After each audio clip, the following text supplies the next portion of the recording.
ओम शांति। बाबा ने कहा, जैसे अपने पुरुषार्थ का रूप स्पष्ट है, वैसे संपूर्ण फरिश्ता रूप भी इतना ही स्पष्ट अनुभव होगा। बाबा ने एक बार बताया था कि सूक्ष्म वतन में जो भी बाबा सीन दिखाते हैं, वे साक्षात्कार कराते हैं और हमारा संपूर्ण स्वरूप जब जिसको जरूरत है, बाबा साक्षात्कार कराते हैं।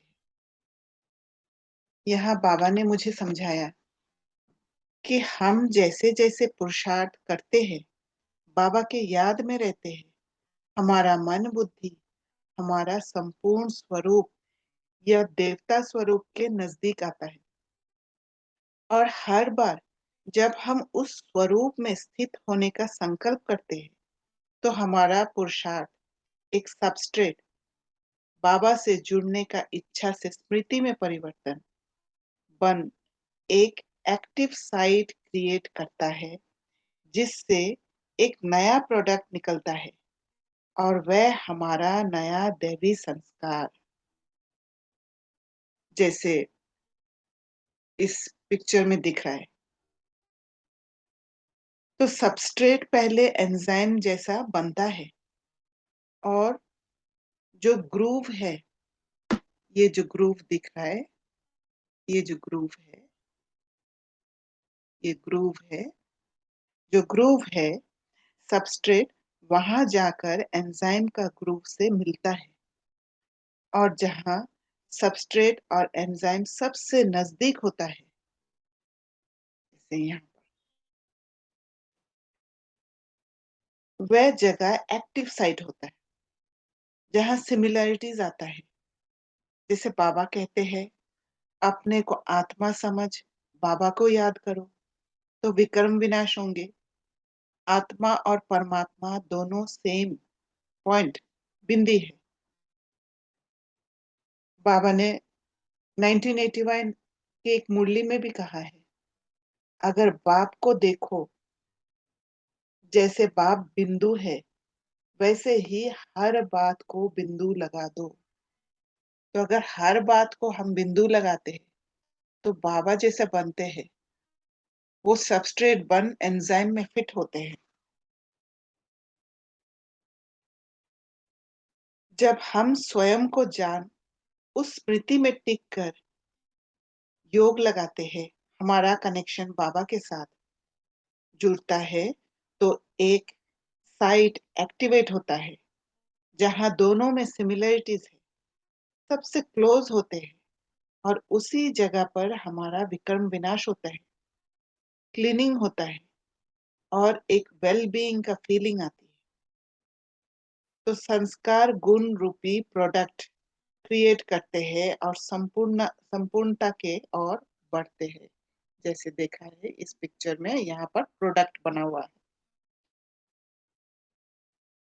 ठीक वैसे ही हम पक्का बीके बने, बाबा का प्यार शक्ति सबस्ट्रेट बन कर बुद्धि में एक एक्टिव साइट घटित हुआ, जिससे हम बाबा के बच्चे नए प्रोडक्ट के रूप में बने।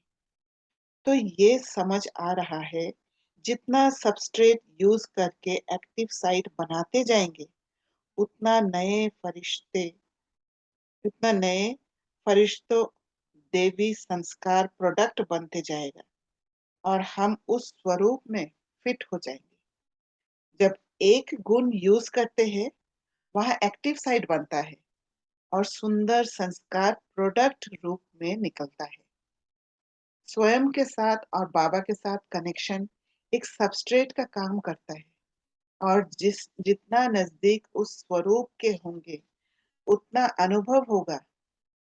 कल की ही तो बात है, जो हम फरिश्ता बने थे, राज्य किए थे। आगे बाबा ने ये भी समझाया, 1981 की एक और महावाक्य बाबा के, ये संगम युग की विशेषता है जो बाप स्वयं बच्चों को देख सकते हैं। यही परंपरा सतयुग में भी चलेगी। वहां भी बाप बच्चों को राज्य तिलक देखेंगे। कलयुग में कोई नहीं देखता। इसका अर्थ अब देखेंगे अब तक इसका अर्थ, जब तक हम आत्मा का स्मृति में रहते हैं, बाबा जैसे स्वरूप में टिकते हैं, तब तक बाबा हमें देख सकते हैं। माना बाबा का फीलिंग्स और हमारा फीलिंग्स जुड़ता है, ठीक वैसे ही हमारा संस्कार मिलन का रास होता है। बाबा कहते हैं जब संस्कार संस्कार से टकराते हैं, वह भी सीन अच्छी होती है। फिर जैसे फॉरेन वालों की बॉडी प्लास्टिक होती है, जहां मोड़ने चाहे मोड़ लेते, तो वर्तमान समय अपने को मोड़ने में भी इजी होते जा रहे हैं, इसलिए वह भी दृश्य अच्छा लगता है। तो संस्कार मिलाने के लिए दूसरे का संस्कार के हिसाब से हमें वैसा ही सबस्ट्रेट बनना पड़ता है। जैसे बाबा ने कहा, पहले टाइट होते, फिर भी थोड़ा लूज होते, फिर लूज होने के बाद मिलन हो जाता और एक्टिव साइट बन एक सुंदर संबंध रूपी प्रोडक्ट निकलता है। बाबा ने कहा, यहाँ भी बच्चे अगर चलते चलते ठोकर खा लेते हैं, तो बाप कहते ठोकर से अनुभवी बन ठाकुर बन गया। बाप ठोकर को नहीं देखते, ठोकर से ठाकुरपन कितना आया, बाप वह देखते हैं। तो कभी बाबा भी हमारे हिसाब से मोल्ड हो, सबस्ट्रेट बन परिस्थिति से बाहर निकालते हैं। तो ये सबस्ट्रेट एंजाइम का मिलन से ही, अर्थात बाप और बच्चों का मिलन से ही ये परिवर्तन हो रहा है। बाप और बच्चे बंधन में बंध रहे हैं। इस सुंदर सा परमात्म युग, संगम युग, जहां हम बाबा को हर पल अनुभव कर सकते हैं, उस युग में वो एक ही युग है जिस युग में बाबा और हम सबस्ट्रेट एंजाइम बनकर मिलन मनाते हैं। अच्छा, ओम शांति।